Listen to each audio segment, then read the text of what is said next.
the Racial Vilification Code of Conduct was brought in 1995, and it was after the Mickey Long Monkhurst saga.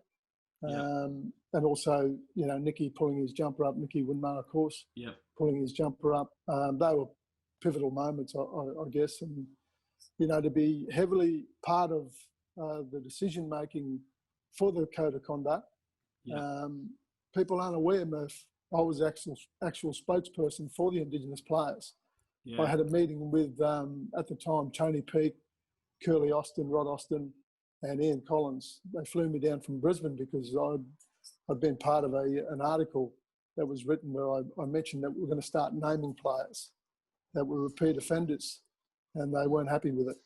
And they said, what are we going to do about it? So I said, I don't know what you're going to do about it, but you need to do something because this is our workplace. We're not happy about it as far as being Indigenous players goes.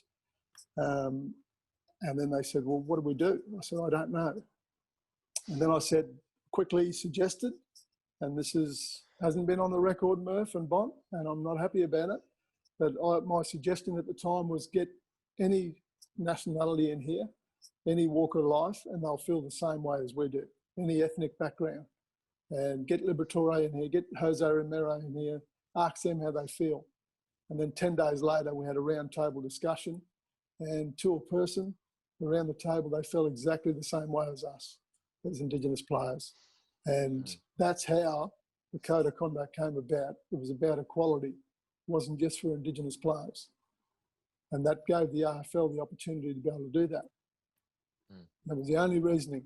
That was just by, just bring them in, bring them all in. You know, we all feel the same way. It's just unacceptable.